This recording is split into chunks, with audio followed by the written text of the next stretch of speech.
Finished moving out yet? I asked. We're just about to leave, Joseph replied. Good, you're quick. We'll move our stuff in right away too. My brother-in-law Michael and his family seemed to have it all planned. The moment we left our family home, they moved their stuff in, settling in as if they owned the place. Did we do the right thing letting them in? I vented my concerns to Joseph. He simply laughed. Don't worry. Let them have their fun. It's them who will come crying to us later. Sure enough, a few months later, Michael called us in a panic. I couldn't help but laugh at their grand misconception. My name is Mary. I met Joseph in college. He was a senior, a year older than me. At the time, the 1-year age gap felt significant, and Joseph, being so reliable, looked truly dependable. As my feelings for Joseph grew, I confessed to him. Fortunately, Joseph felt the same way, and we started dating. Even after graduation and starting our jobs, our love continued to grow. We couldn't live without each other. Joseph proposed during our 5th year of work. I was thrilled but nervous about meeting his parents. Joseph, your dad runs his own business, right? And your mom comes from a wealthy family. Will they be okay with someone like me? Joseph reassured me with a smile. You're thoughtful and most of all kind. They'll love you. Boosted by his confidence, I nervously introduced myself to his parents. So, you're Mary. We've been looking forward to meeting you. You're as cute and competent as Joseph said. Has Joseph been any trouble to you? No, not at all. Joseph has been so kind to me. Just as Joseph predicted, both his dad Daniel and mom Linda welcomed me warmly. You feel like you've been our daughter forever, they said. If we ever had a daughter, she would have been just like you, they added. I sincerely shared with my in-laws that I also thought of Daniel and Linda as my own parents. After our wedding and honeymoon, Joseph and I were in a rush to find a new place as our current condo was expiring. That's when my father-in-law made us an offer. Actually, I'll be traveling overseas for a few months starting next month. It's a pretty laid-back job, so I was planning on taking my wife along for some sightseeing. Why don't you live in our house while we're away and take your time finding a new place? Really? That would be amazing for us. Struggling to find a good property, it was an offer we couldn't refuse.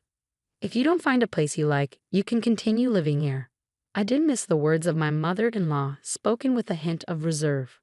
I'd be so happy if we could. Is that really okay? Are you sure you're all right with that, Mary? Living with your mother-in-law and all. I think of you, Linda, as a real mother, not just my mother-in-law. Joseph's family home is quite a mansion with multiple rooms.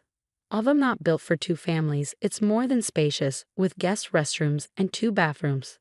There's only 1 kitchen, but it was easier for me to alternate cooking for 4 people with my mother-in-law than preparing meals just for the 2 of us. We had a good relationship with my in-laws, so there were only benefits to living with them. We gratefully accepted their offer and started our new life in Joseph's family home. After we moved, they hosted a housewarming party and invited all the relatives. You're the guest of honor. Just sit and enjoy, my mother-in-law told me. I found it equally enjoyable to hear stories from relatives I usually didn't get to see. You really found a considerate woman, Joseph, the relatives would say each time my mother-in-law and I exchanged smiles. Then I realized something was off. Joseph's older brother wasn't there. Joseph is the 2nd son and has an older brother named Michael, 2 years his senior. While most of the relatives showed up, Michael and his wife were noticeably absent.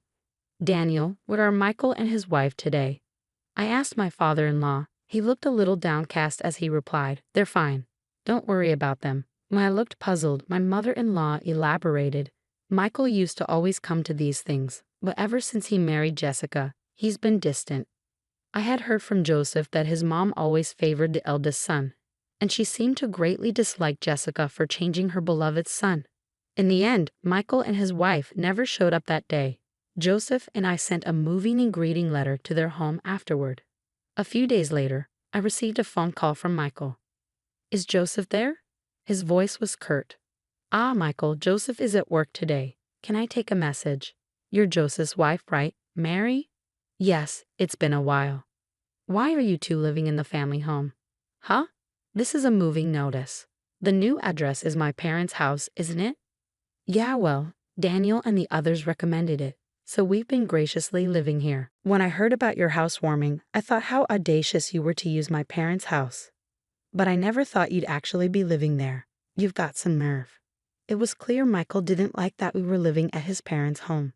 Phone calls aren't cutting it. I'm coming over this weekend to talk. Daniel will be away scouting for an overseas trip next weekend. I don't care about Dad. I need to talk with you and Joseph. Well, Joseph might be busy with work too. Seriously, then you'll do. And so Michael came to our home the next weekend. Mother-in-law seemed delighted to see her son after such a long time. Mom, you're here too. Of course, I've been looking forward to seeing you, Michael. I'll be heading to Dad's next week, so I'm glad we could meet. Oh yeah, I heard Dad got a job overseas. Michael said this with disinterest and glared at me. Since your eldest son is here, how about making some coffee? Oh sorry, I said as I hurried to make the coffee. Michael sneered. Just coffee, no snacks? You really don't get it. Usually you serve sweets too. Sorry, I rushed to get some snacks, but Michael stopped me. You're not planning on using store-bought snacks, are you? Get some cake from that place downtown. Remember that for next time. Mother-in-law seemed pleased with her eldest son's visit and didn't offer any help. Mary, could you go get some? Michael has always loved their cakes. It seemed mother-in-law wasn't on my side here either. All right, I said as I prepared to go shopping. Michael had another demand. For dinner, make me a hamburger steak. Use demi-glace sauce, and don't you dare buy store-made sauce. You're staying for dinner too. You got a problem with that? It's your duty as my brother's wife to entertain me. I went shopping and immediately started preparing dinner. Even though he said he wanted to talk, I had no time for conversation as I got wrapped up in Michael's whims. When dinner was finally ready and I thought we could talk, Michael dropped a bombshell. Why are there 3 plates? Because Linda will be eating too, right? If Mom's here, it's obvious she's eating. The only one who's in the way is you. In the way? Yeah, I want to have a quiet dinner with Mom. There's no seat for you. You can't be serious. After making me prepare the meal, Michael kicked me out of the house. I ended up eating alone outside, then came back when I thought the coast was clear. Shouldn't we talk now? I finally broached the subject with Michael, who nonchalantly replied, that talk is unnecessary now. What do you mean? Jessica and I have decided to live in this house. You and Joseph will have to leave. What? We've already moved in. Don't you think it's better for me, the eldest son, to stay in this house? Mom, my mother-in-law looked regretful as she spoke to me. Mary, I apologize. Michael finally seemed to be stepping up as the eldest son, which gave my mother-in-law peace of mind. Upon hearing his mom's words, Michael grinned smugly. See, even Mom agrees with me. So get your stuff packed and move out, Michael said, leaving in a good mood. Caught off guard, I was alone in the bathroom when Joseph finally came home from work. What's wrong, Mary? He asked. I relayed what Michael had told me. Michael said that. I can't believe he treated you so poorly. Joseph was furious and reported the situation to his father overseas. After talking to his father, Joseph said to me, I'm sorry you had to go through this. Let's move out and live on our own. Encouraged by Joseph, I started packing our belongings. Just when we were about to leave, Michael called. Are you done moving? We're about to leave. Good, you're quick. We'll be bringing our stuff over soon. As soon as we left, Michael and his family moved their belongings into the house, acting as if it were their own. Did we make the right choice? I asked Joseph, seeing Michael and Jessica do as they please. Don't worry about it. Let them do what they want. They'll be the ones regretting it later, Joseph reassured me. And just like Joseph said, a few months later, Michael called us in a panic. Hey, Dad and Mom just contacted me. They said they're coming home from the airport. What's going on? Isn't it obvious? Their assignment overseas is over, so they're coming back. I thought they'd be staying there for a while. I didn't hear anything about them coming back.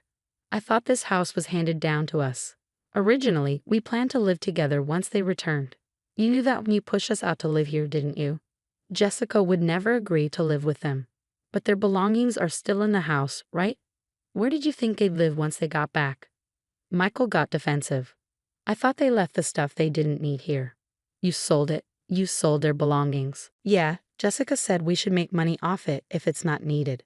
My in-laws had left behind valuable items like jewelry and watches. If they sold those, it would sum up to a lot of money. So where's the money now? It's gone. We spent it like a bonus. What happens if they find out? I guess it's only a matter of time then. Damn, what should I do?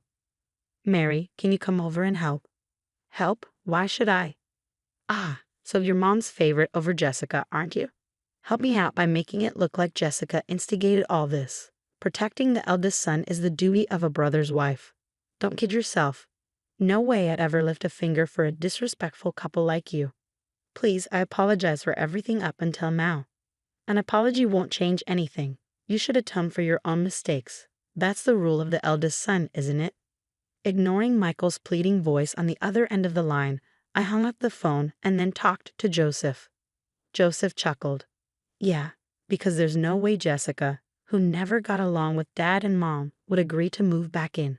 Dad even said to live wherever we want until they give up and move out. He's covering all the moving and rental costs. I see. So Joseph, who had been quite angry with Michael's presumptuousness, so easily decided to move out because he knew this. I figured if I told you, Mary, you'd probably tip them off. Sorry for keeping quiet. No worries. I feel much better now. Michael and Jessica were stuck waiting for my parents-in-law because they had nowhere else to go, with no savings and a canceled lease. When my parents-in-law returned home from the airport, they were furious to find their belongings sold off. I never thought you'd be this irresponsible. You're not worth retraining. Get out now. Wait, I didn't think you were coming back. I thought Jessica and I could live here. Isn't Mom on my side? Even mother-in-law couldn't cover for him. Michael never intended to live with us. I was a fool to hope he'd change. My parents-in-law handed Michael and Jessica the bills for the jewelry and watches they had sold and kicked them out. We can't pay this. We have nowhere to live. That's right. I'm not even working, Jessica pleaded. Father-in-law shouted at the naive couple. Unbelievable. You spend money you can't repay in a matter of months. Being jobless is no excuse. Work and pay it back. The stern voice of father-in-law finally got through to them. Jessica began juggling multiple part-time jobs, using all her earnings for repayment. They couldn't cover father-in-law's monthly payment plan, so even Michael's salary had to fill in the gap. The two are now living frugally in a cheaper, smaller apartment than before. Later, mother-in-law and father-in-law came to the condo where Joseph and I live. Mary, I'm truly sorry. I got carried away thinking Michael could live with us. It's okay. It's in the past. No, it's not okay. And I'd like to ask you again, Mary. Would you consider living with us? Mother-in-law seemed genuinely remorseful. We've always known that mother-in-law isn't a bad person. Joseph and I looked at each other and nodded. Our minds were made up. Of course, if it's okay with Daniel and Linda, we'd love to move back into that house. We all agreed to live together again as a family of 4. I feel like this incident has strengthened the bond between my in-laws and me even more.